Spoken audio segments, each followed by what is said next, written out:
할렐루야. 오늘은 웨스민스터 소요리 문답 73문부터 78문까지입니다.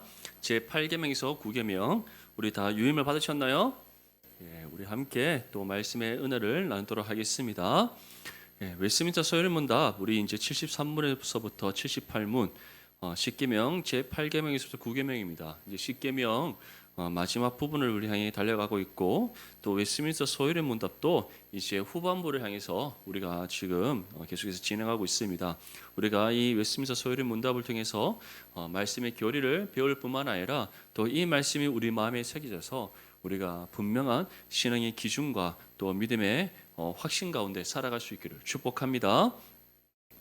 오늘 8계명 73문입니다. 여덟 번째 계명이 무엇인가? 우리 답을 함께 읽겠습니다. 시작. 도둑질 하지 말라는 것이다. 아멘.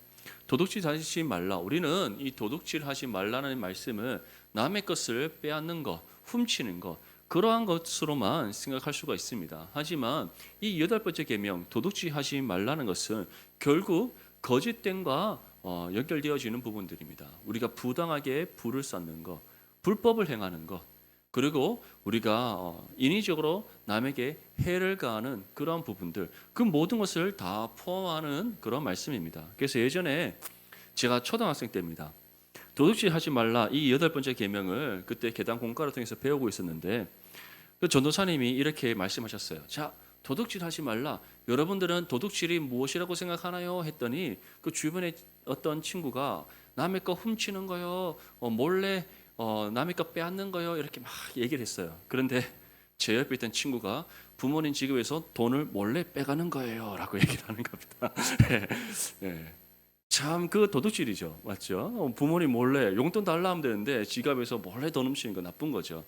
그런데 이처럼 도둑질 하지 말라는 것은 부당한 방법으로 남의 소유를 빼앗는 것을 뜻하는 겁니다. 그것이 부를 축적하는 것이든 아니면 남의 어떤 소유를 가져가는 것이든 무엇이든 이처럼 우리가 경작하여 소산을 얻는 것이 아니라 부당한 방법으로 남의 것을 빼앗거나 부당한 방법으로 이익을 취하는 모든 것들이 다 도둑질하지 말라는 이 계명에 위배되는 것이라는 것을 분명히 기억할 수 있기를 바랍니다. 74문에 보면 여덟 번째 계명이 요구하는 것이 무엇인가? 우리 답을 함께 읽겠습니다. 시작. 여덟 번째 계명은 합법적으로 우리 자신과 다른 사람들의 부와 재물을 얻어 증진시키라는 것이다. 아멘. 이처럼 여덟 번째 계명이 우리에게 요구하는 것은 합법적인 방법으로 우리가 부와 재물을 얻어 증진시키는 것이다. 이것에 대해서 하나님께서는 창세기에서 무엇이라고 말씀하셨습니까? 창세기에 아담과 하와가 범죄한 이후에 남자는 땅을 경작하여 소산을 얻게 된다라고 말씀하셨습니다. 이것이 우리의 죄에 대한 형벌이었는데 마찬가지로 여덟 번째 계명과 그것을 연결시켜 생각해 본다면 하나님께서는 우리가 이 땅 가운데 어떻게 살아가기를 원하신다는 겁니까? 스스로 경작하여 소산을 얻기를 원하신다는 겁니다. 합법적인 방법으로, 옳은 방법으로, 정말 믿음의 성실함으로 우리에게 주어진 노동을 통하여 하나님 앞에 합당한 소산을 얻는 것, 그것이 여덟 번째 계명이 우리에게 요구하는 것이란 것을 분명히 기억할 수 있기를 바랍니다. 제가 신대원 때 경제윤리라는 과목을 우리가 배웠었는데 기독교 윤리의 한 부분입니다. 경제윤리. 그래서 교수님이 이렇게 질문하셨습니다. 요즘 증권 투자하시는 분들은 많이 있지 않습니까? 주식 투자하시는 분들. 자, 불로소득은 소득이라 할 수 있습니까? 없습니까? 이렇게 얘기를 했습니다. 그랬더니 저희 동기 전도사님 중에서 아주 보수적인 분은 불로소득은 결코 하나님 앞에 합당하지 않습니다. 일하지 않는 자 먹지도 말라고 하셨습니다 라고 얘기하셨습니다. 그런데 저희 동기 전도사님 중에 좀 사업을 크게 하시는 분이 계셨습니다. 사업을 크게 하시는 분. 그분은 주식 투자도 많이 하시고 그리고 이미 일찍이 비트코인에도 투자를 하셔서 많은 또 이득을 보신 분입니다. 그분 입장에서 그 말 들었을 때 어떻게 했습니까? 얼마나 화가 나셨겠어요. 그래서 어떻게 주식 투자가 불로소득이냐? 내가 얻은 소득으로 내가 공부해서 내가 다시 투자하는 것인데 그러면 학자들도 다 불로소득이냐면서 이렇게 반박을 하셨습니다. 예. 결국 하나님께서 우리가 경작하여 소산을 얻는다 할 때는 무조건 육체적인 노동만을 뜻하는 것이 아닙니다. 그것은 다시 말해 내가 가진 지식을 사용하는 것이든 내가 가진 재산을 사용하는 것이든 어떠한 것이든 하나님 앞에 합법적인 방법으로 또 내게 주신 하나님 여러 가지 은사와 능력을 가지고 내가 합당하게 소산을 얻는 것, 그것을 뜻하는 겁니다.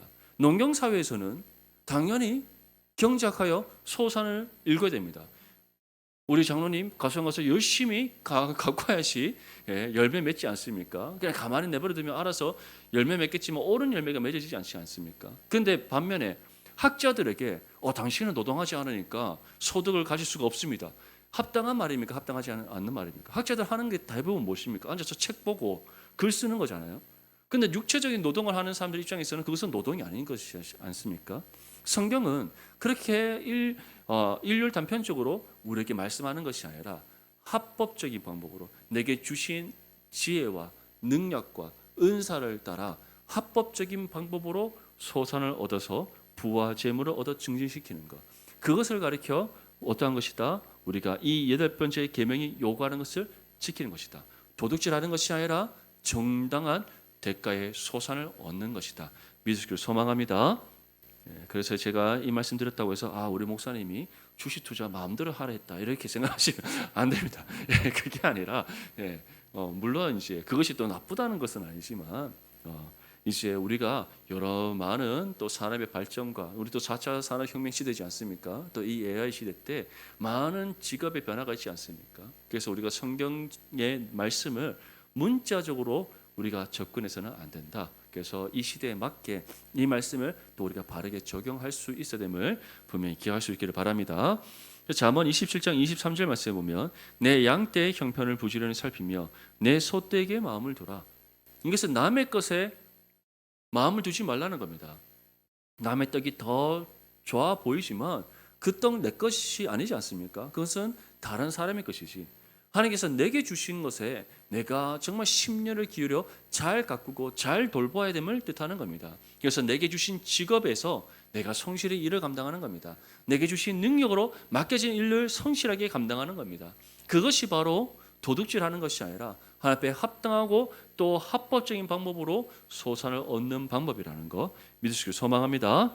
그래서 빌립보서 2장 4절 말씀에도 각각 자기 일을 돌보뿐더러 또한 각각 다른 사람들의 일을 돌보아 나의 기쁨을 충만하게 하라.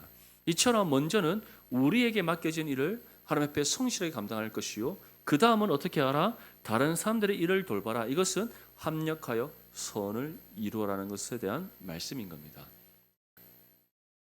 남의 것을 부당한 방법으로 빼앗는 것이 아니라 또는 나의 이익을 위해서 부당한 방법을 취하는 것이 아니라 정말 하나님 앞에 합당한 방법으로 말씀의 권면과 가르침을 따라 맡겨진 일들을 감당할 뿐만 아니라 또한 우리와 함께 일하는 사람들과 또는 더불어 우리와 함께 살아가고 있는 우리의 믿음의 지체들과 합력하여 선을 이루어가는 것, 이것이 바로 도둑질하는 것이 아니라 하나님 앞에 합당한 일로 정당한 소산을 얻는 방법이라는 것을 믿으시기를 소망합니다.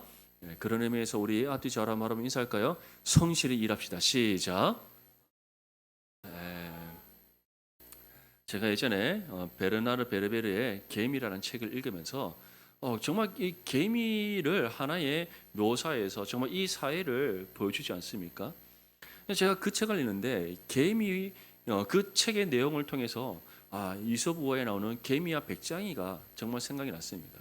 결국 백장이는 아무 일 하지 않고 가만히 놀고 먹다가 때를 놓쳐서 정말 추위에 덜덜 떨다 죽지 않습니까?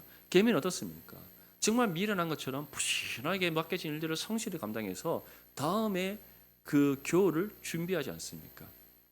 베르나르 베르베르가 썼던 그 개미에도 보면 그 개미가 하나의 사회의 모습을 보여주지 않습니까? 열심히 일하는 일개미가 있다면 위에서 또 군림하고 있는 개미가 있고 또 아무것도 안 하고 이렇게 막 남의 했는 거 훔쳐가는 개미도 있고, 개미들 중에서도 그런 개미가 있는가 봅니다. 저는 못 봤는데 그런 것들을 사회적인 묘사를 보여주지 않습니까? 근데 그런 것들을 보면은 결국 세상 사람들도 아는 겁니다.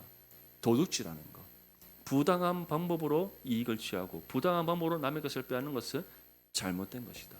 하물며 도둑질하지 말라는 하나님의 말씀의 계명을 받은 그리스도인이라면 더욱더 이 말씀을 우리 마음에 새겨 지켜 행하는 것이 마땅한 줄 믿습니다. 우리 75문의 여덟 번째 계명이 금하는 것이 무엇인가? 우리 답을 함께 읽겠습니다. 시작. 여덟 번째 계명은 불공정하게 우리 자신과 우리 사람들의 부와 재물을 방해하거나 혹은 방해하려는 것이며 무엇이나 금한다. 여덟 번째 계명이 금하는 것은 결국 불공정하게 다른 사람들의 일을 방해하는 것 또는 다른 사람들이 정당히 가져가야 될 그런 몫을 빼앗는 것을 뜻하는 겁니다. 여러분들 한번 생각해 보십시오. 우리가 식당에 갔는데 줄이 쭉 서 있습니다. 누가 내 앞에 새치기 하면 기분 좋습니까? 기분 나쁩니까? 아주 기분 나쁘지 않습니까? 새치기 하면. 왜냐? 내 순서가 뒤로 밀릴 뿐만 아니라 그것이 부당한 방법이기 때문이지 않습니까? 나에게 돌아올 차례의 기회인데 누군가가 부당한 방법으로 그 기회를 가로챈다? 기분 좋습니까? 기분 나쁩니까? 우리 성도님들은 너무나 다 착하기 때문에 그 정도는 양보할 수 있습니다. 이런 마음이 있을 수 있겠지만 저는 그렇지 않기 때문에 정말 기분 나빠서 가만히 못 있을 것 같아요. 정말 기분 나쁘지 않습니까? 한번 생각해 보십시오. 우리 학생들 열심히 공부해서 시험 치는데 누가 컨닝 페이퍼 만들어서 나보다 점수를 더 잘 받는다? 기분이 좋을까요? 나쁠까요? 맞죠? 신고하고도 남지 않겠습니까? 이처럼 여덟 번째 계명이 금하는 것은 불공정하게 다른 사람들의 것을 방해하는 겁니다. 다른 사람들이 정당하게 얻어야 할 것을 얻지 못하게 만드는 겁니다. 그리고 그것으로 인하여 내가 더 큰 이익을 취하고자 하는 그 모든 부당하고 부정한 방법들, 그것이 바로 도둑질하는 죄라는 것을 분명히 믿으시길 소망합니다. 그래서 하나님께서는 공의의 하나님이십니다. 죄에 대해서 반드시 심판하시고 의에 대해서 칭찬하시는 하나님이신데 왜 하나님께서는 공의의 하나님이십니까? 하나님은 그 어떤 불법과 부정함이 없는 의로우신 하나님, 완전한 의로우신 하나님이시기 때문에 믿습니다. 이 믿음이 우리 가운데 있고 우리가 그런 하나님의 자녀이며 또한 예수님께서 십자가 위에서 이루신 그 그리스도의 의를 덧입어 하나님 앞에 의롭다 인정받은 의인이라면 이 사실을 믿는 믿음이 우리 가운데 있다면 어떻게 우리가 부정하고 불공정하고 부당한 방법을 행할 수가 있겠습니까? 그래서 우리 오늘부터 새치기 하지 마시고 질서를 잘 지킬 수 있기를 소망합니다. 할렐루야. 우리부터 뭐 누가 안 본다고 쓰레기 뒤로 슬쩍 버리시거나 누가 안 본다고 이렇게 어디 가서 함부로 침을 뱉는다 이렇게 하시면 안 됩니다. 준법 정신을 가지고 도덕을 잘 지킬 수 있기를 바랍니다. 운전할 때도 마찬가지죠. 운전할 때도 속도를 잘 지키시고 신호 잘 보시고 우리 그리스도인들부터 이렇게 하나님 앞에 불공정하고 부당한 것들을 행하지 않고 정말 합법적이고 합당한 일들을 행하여서 세상 가운데 선한 은혜의 영향력을 발휘하시기를 축복합니다. 우리 76문입니다. 아홉 번째 계명은 무엇인가?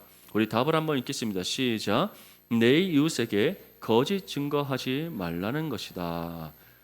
출애굽기 20장 16절 말씀에 내 이웃에 대하여 거짓 증거하지 말라. 자, 거짓 증거한다는 것은 결국 우리 이웃을 속이는 겁니다. 왜 속이겠습니까? 왜 거짓말합니까? 선의의 거짓말이 있겠습니까? 세상은 선의의 거짓말이 있다라고 주장합니다. 다른 사람이 굳이 알지 않아도 되는 일들 알릴 필요가 뭐가 있어? 아니면은 너무나 궁금해서 계속 물으면 선의의 거짓말이라 하면서 그것을 살짝 이제 비틀어서 아무런 일도 아닌 것처럼 말하는 그런 것들. 세상은 그런 선의의 거짓말이 있다라고 합니다. 성경은 거짓말은 다 거짓말입니다. 다 거짓입니다. 세상에서는 그것이 선한 거짓말을 할 수 있어도 하나님 앞에서는 거짓이기 때문입니다. 어떠한 경우에도 거짓 증거하지 않는 저와 여러분들 되시길 바랍니다. 우리가 옳은 말을 했을 때 그것이 당장에는 다른 사람에게 기분 나쁠 수 있습니다. 굳이 내가 나한테 굳이 그렇게 진실되게 말할 필요가 있냐? 그래서 내 마음을 후벼팔 수가 있냐? 하지만 거짓을 말해야 그 순간은 모면할 수 있으나 그 다음에는 더 큰 폭풍우가 찾아오는 겁니다. 지금 그 사람이 내가 정직한 말을 함으로써 상처받을 수 있고 기분 나쁠 수가 있고 그것으로 인해서 내가 부당한 일을 당할 수 있으나 그것이 하나님 앞에 옳은 일임을 믿으시길 소망합니다. 아나니아와 삽비라가 어땠습니까? 그들이 하나님 앞에 헌금을 드릴 때 다른 사람들처럼 인정받고 싶어서 그들도 사도들 앞에 헌금을 드렸습니다. 그런데 온전한 헌금을 드린 것이 아니라 자신들이 가진 일부만을 드렸습니다. 오늘날 우리의 기준 한번 생각해 보십시다. 그렇게 드렸다고 해서 누가 뭘 할 사람이 있습니까? 아무도 없습니다. 하지만 그럼에도 불구하고 아나니아와 삽비라를 하나님께서 심판하셔서 그 생명을 거둬가신 이유가 무엇입니까? 그 마음의 중심이 거짓되었기 때문입니다. 아무리 그들이 헌금을 드리는 행위를 했다 할지라도 하나님 앞에 예물을 드림에 있어서 자신들이 가진 소유의 일부분을 드린 것이 그것이 틀리지 않았다 할지라도 그 마음의 중심이 거짓되었기에 하나님께서는 심판하신 겁니다. 이처럼 하나님께서는 거짓 또한 죄이기에 용납하시지 않는다는 사실을 믿으시기를 소망합니다. 77문 이 계명이 요구하는 것이 무엇인가? 우리 함께 읽겠습니다. 시작. 인간과 인간 사이에 우리 자신과 이웃의 선한 이름에 대하여 특히 증언을 할 때 자신을 지키고 진흥하는 것이다. 이 진흥한다는 것은 정말 우리 스스로를 지키고 보호하는 것임을 뜻합니다. 진흥한다. 정말 더 이상 우리가 뒤로 물러서지 않고 타협하지 않고 그것을 온전히 지켜 행하는 것을 가리켜 진흥한다. 그래서 우리 자신을 지킬 뿐만 아니라 우리 이것을 온전히 끝까지 바르게 행하는 것, 그러한 뜻을 가지고 있습니다. 이처럼 9번째 계명, 거짓 증거하지 말라. 이것은 사람과 사람 사이에 우리 자신과 이웃의 관계 속에서 모든 우리가 살아가는 사회의 관계 속에서 반드시 지켜 행해야 될 것이다. 하나님과 우리의 관계를 넘어 이웃과 이웃 사이에서도 반드시 지켜야 된다. 왜냐하면 이것이 우리를 향한 하나님의 뜻이기 때문입니다. 스가랴서 8장 16절 말씀에 너희가 행할 일은 이러하니라. 너희는 이웃과 더불어 진리를 말하며 너희 성문에서 진실하고 화평한 재판을 베풀어라. 한번 생각해 보십시오. 우리의 입술에서 거짓말이 나오는데 거짓 증언이 우리의 입술을 통해서 뱉어지는데 어느 누가 우리가 전하는 복음이 진리라고 믿겠습니까? 아무도 믿지 않을 겁니다. 오히려 앞뒤가 다른 사람, 말과 행동이 다른 사람, 겉과 속이 다른 사람, 아마 그렇게 우리를 향해 손가락질하며 비난할 겁니다. 하지만 우리가 어떠한 상황 속에서든지 정말 다른 사람들에게 이웃과 이웃의 관계 속에서 우리가 진실을 말하고 정직하게 말하고 행동한다면 우리가 전하는 그 복음을 그들은 진리라 믿을 겁니다. 정말 저와 여러분들이 이처럼 우리의 모든 말과 행동이 진실되고 정직할 수 있기를 간절히 소망합니다. 베드로전서 3장 16절 말씀에 선한 양심을 가지라. 이는 그리스도 안에 있는 너희의 선행을 욕하는 자들로 그 비방하는 일에 부끄러움을 당하게 하려 함이라. 우리가 선한 양심을 가지고 있다면, 그 믿음의 선한 양심을 가지고 있다면 어찌 우리가 거짓을 말할 수 있겠습니까? 거짓을 말하는 그 순간 우리 안에 계신 성령께서 우리의 그 선한 신앙의 양심을 강력하게 찌르실 겁니다. 왜 거짓말했어? 왜 거짓말했어?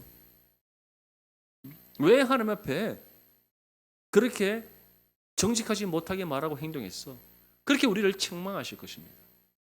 그 찔림을 받았을 때 정말 선한 신앙의 양심 있는 사람이라면 즉각적으로 돌이켜 하나님 앞에 자신의 말한 모든 거짓에 대하여 회개할 겁니다. 하지만 선한 양심을 가지지 않은 사람은 어떻겠습니까? 그 찔림에 대해서 무감각할 뿐만 아니라 자신이 말한 그 모든 거짓, 자신이 행동한 그 모든 거짓 다 죄라고 생각하지 않을 겁니다. 자신의 이익을 위해서 어쩔 수 없이 한 것이다. 또는 나 자신을 위해서 나는 이런 거짓 행해도 아무렇지 않다. 아마 그렇게 살아갈 겁니다. 최근에 월드컵을 하면서 정말 요즘 영상 판독기가 얼마나 뛰어나는지 속일 수가 없습니다. 속일 수가 없어요. 잉글랜드와 노르웨이가 이제 8강전 했지 않습니까? 홀란드가 골을 넣었는데 얼마나 좋아했겠습니까? 노르웨이가 잉글랜드 꺾고 이제 우리 4강 올라갈 수 있겠구나. 알고 봤더니 골을 넣는 순간 그 최정방 경우수인 홀란드가 상대방을 미치는 파워를 범한 겁니다. 예전 같으면 심판이 못 보고 넘어가실 수 있습니다. 근데 잉글랜드 선수가 이렇게 영상 판독해달라고 막 요구하니까 판독을 하는 겁니다. 했더니 카메라의 앵글에는 정확하게 딱 밀치면서 골을 차는 게 보이는 겁니다. 세상도 이처럼 요즘 얼마나 사방에 CCTV가 많고 거짓을 말하더라도 다 들통나는 이 세상인데, 하물며 우리 머리카락 수까지 다 헤아시고 우리의 마음의 중심까지 다 살펴하시는 하나님 앞에 우리가 숨길 수 있는 것이 있겠습니까? 아무것도 없다는 사실을 믿을 수 소망합니다. 정말 이 믿음 가운데 하나님 앞에 언제나 선한 양심으로 정직하고 진실된 믿음의 삶을 살아가시길 소망합니다. 잠언 14장 5절 말씀에 신실한 증인은 거짓말을 아니하여도 거짓 증인은 거짓말을 뱉느니라. 정말 신실한 증인이 누구겠습니까? 예수 그리스도의 증인으로 부름받은 우리들입니다. 믿습니까? 그러한 우리가 거짓말을 할 수 있겠습니까? 거짓말을 하는 그 순간 우리 안에 살아계시는 성령께서 끊임없이 우리의 신앙의 양심을 두드리실 텐데, 우리의 거짓됨을 다 들춰내어 보게 하실 것인데, 말씀으로 우리를 책망하실 것인데, 교훈하시고 바르고 어렵게 교육하기 위하여 힘쓰실 것인데, 어떻게 우리가 거짓을 말하고도 가만히 있을 수 있을 것이며 어떻게 거짓말을 할 수 있겠습니까? 하지만 거짓 증인은 어떻다? 거짓말을 뱉느니라. 믿음이 없는 사람, 구원받지 못한 사람, 여전히 죄로 인해 하나님과 단절된 관계 속에 살아가는 그 사람들, 그들은 거짓을 말하여도 그것을 거짓이라 생각하지 않을 겁니다. 아니면 자신의 유익을 위해서는 이 정도 거짓은 다 말할 수 있다, 세상 만사 이 정도 거짓은 다 말하고 산다, 그렇게 생각하며 살아가지 않겠습니까? 분명히 기억하십시오. 세상은 그리할지라도 하나님께 속한 우리는 그래서는 안 됩니다. 내가 손해본다 할지라도, 그로 인해 부당한 일을 당한다 할지라도, 내가 원하는 바 뜻을 지금 당장은 이룰 수 없다 할지라도, 하나님 보시기에 그것이 거짓되고 죄악된 것이라면 우리는 당연히 거부하고 물리침이 마땅한 줄 믿습니다. 그래서 언제나 저와 여러분들이 선한 믿음의 양심 가운데 하나님 앞에 진실하고 정직한 믿음의 삶을 살아감으로써 착하고 존귀된 줄 칭찬받는 하나님 자녀들 되시기를 축복합니다. 78문에 이 계명이 금하는 것이 무엇인가? 우리 답을 읽겠습니다. 시작. 진리에 대한 편견을 갖거나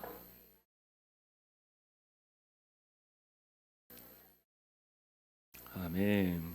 로마서 3장 13절 말씀 함께 읽겠습니다. 시작.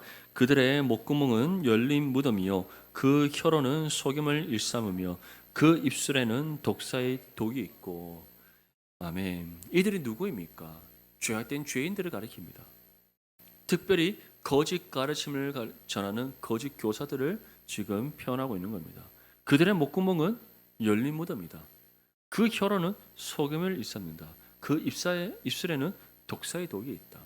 결국 이들의 거짓 가르침에 빠지는 그 순간 독사의 독이 우리에게 침투해 들어와서 우리를 중독시키고, 또 그 혀의 속임에 넘어가서 결국에는 열린 무덤인 그들의 목구멍으로 넘어가게 된다는 것을 뜻하는 겁니다.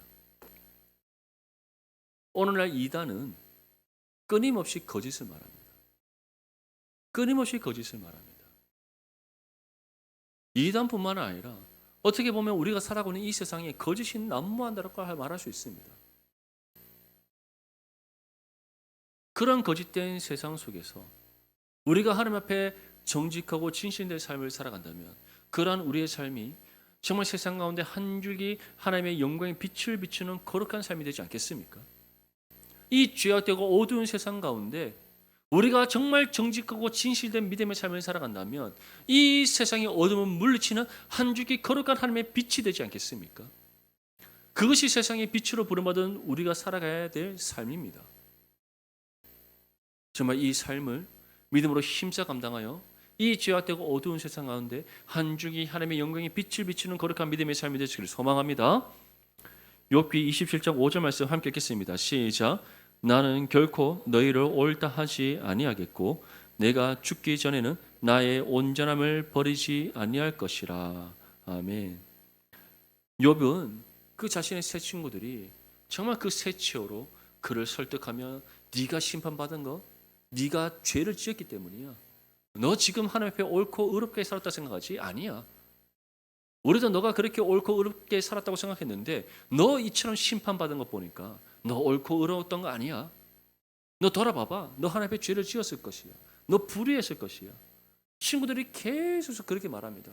그러면서 자신은 의롭다라고 말합니다. 왜냐? 나는 심판받지 않았기 때문에. 그렇게 자신과 욥을 계속해서 비교하며 욥을 정죄하고 욥 보고 회개하라 그러고 네가 틀렸다 그러고 너는 불의했다 그러고 너는 부당했다고 말합니다. 그런데 욥은 반대로 이와 같이 고백합니다. 나는 결코 너희를 옳다 하지 않는다. 너희들의 말 그 어느 것도 나는 옳게 여기지 않는다. 나의 온전함을 내가 죽기 전에는 버리지 않는다. 욥이 시험 당했다고 해서 하나님을 원망했습니까? 원망하지 않았습니다.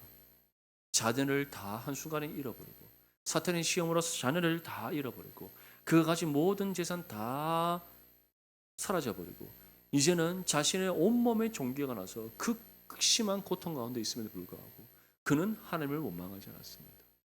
오히려 하나님은 감당할 만한 시험을 주시는 분이다라고 고백하며 이 모든 시험 끝에 하나님께서 나를 승같이 떼어나가게 할 것이다. 그 믿음의 고백을 드린 사람, 그가 누구입니까? 욥입니다. 사랑하는 성도 여러분, 이것이 하나님께서 우리가 살아내기를 원하시는 정직하고 의로운 믿음의 삶입니다. 정말 정직한 믿음의 성도들은 의롭다 인정받은 믿음의 성도는 우리가 어떠한 상황과 형편 가운데 있든지 주의 말씀의 진리를 굳게 붙잡고 선한 믿음의 양심을 따라 우리가 이 땅 가운데 살아가는 겁니다. 그것이 진리를 행하는 삶이요 세상 가운데 정말 정직하고 진실됨을 나타내는 삶이요 이 죄악되고 어두운 세상 가운데 하나님의 영광의 빛을 비추어 세상의 어둠을 물리치는 거룩한 믿음의 삶임을 믿으시길 소망합니다. 우리 마지막으로 시편 15편 3절 함께 읽겠습니다. 시작. 그의 혀로 남을 허물하지 아니하고 그의 이웃에게 악을 행하지 아니하며 그의 이웃을 비방하지 아니하며. 아멘. 이처럼 거짓 증거하지 말라는 것은 상대방의 허물을 들춰내지 않는 것, 다른 사람에게 악을 행하지 않는 것, 그리고 이웃을 비방하지 않는 것을 뜻하는 겁니다. 우리가 거짓을 말할 때 우리가 말하는 거짓들 중에서 가장 많은 거짓은 어떠한 것입니까? 다른 사람을 깎아내리는 겁니다. 다른 사람을 비방하고 비판하는 겁니다. 있는 그대로 그 사람에 대해서 말합니까? 그 사람에게 좋지 않은 감정이 있을 때는 그 사람이 가진 사실에 정말 우리가 이야기를 더해서 그 사람을 정말 나쁘게 말하지 않습니까? 그렇게 말하면서 우리는 그 신앙이 우리가 그에 대해서 양심에 찔림을 얻지 않습니다. 오히려 속 시원하다고 우리는 생각할 겁니다. 왜냐? 내가 원하는 대로 그 사람을 비방했고 그 사람이 정말 나쁜 사람으로 다른 사람들이 믿도록 만들었기 때문입니다. 그런데 그것이 얼마나 하나님 앞에 죄악된 것입니까? 오늘 이 계명이 금하는 것이 무엇이라고 했습니까? 진리에 대한 편견을 갖게 하거나 우리 이웃의 선한 이름에 상처 주지 않는 것이다. 근데 우리는 다른 사람들에게 상처 주는 것, 거짓으로 그 사람을 비판하여서 다른 사람들이 그 사람을 바르게 바라보지 못하게 만들고 그 사람과의 관계를 깨트려서 상처 주는 것, 얼마나 속 시원해 합니까? 오늘 이 순간부터 우리에게 그런 모습이 있었다면 모두 하나님 앞에 내어놓고 회개하시고 정말 이후로는 우리가 언제나 진실한 입술이 되고 진실된 삶을 살아감으로써 세상과 구별함을 나타낼 수 있기를 거룩한 믿음의 삶을 살아갈 수 있기를 소망합니다. 그 이웃을 비방했을 때 그 순간에는 우리가 마음이 시원할지 모르나 내가 다른 사람을 비방한 것처럼 그 다른 사람도 나를 비방할 수 있습니다. 내가 다른 사람에게 악을 행했을 때 지금 순간은 내가 육회 삼계 통쾌할 수 있으나 나 또한 다른 사람으로 인하여 악함을 당할 수가 있습니다. 지금은 내가 다른 사람의 허물을 들춰내서 그 사람에게 수치를 줌으로써 정말 기분이 좋을지 모르나 기뻐할지 모르나 나 또한 다른 누군가로 인해 나의 수치가 드러나서 부끄러움을 당할 수 있습니다. 사랑하는 성도 여러분, 우리 그리스도인들은 그러한 삶을 살아가서는 안 됩니다. 내가 지금 손해를 입고 내가 지금 부당함을 당하고 지금 내가 조금 상처와 아픔을 겪더라도 언제나 우리는 하나님 앞에 거짓 증거하는 것이 아니라 정직하고 진실된 믿음의 삶을 살아감이 마땅한 줄 믿습니다. 오늘 제 8계명과 9계명 이 두 가지 계명은 결국 우리에게 한 가지를 제시합니다. 하나님 보시기에 합당하고 정직한 삶을 살아라. 하나님께서 우리에게 주신 합법적인 방법으로 진실된 믿음의 삶을 살아가라. 그것이 우리가 의롭다 인정받은 의인으로서 하나님 보시기에 합당한 삶이다. 분명히 기억하시고 이 말씀대로 살아감으로써 세상 가운데 구별됨을 나타내고 하나님의 영광의 빛을 비추는 거룩한 믿음의 삶이 될 수 있기를 주님의 이름으로 축복합니다.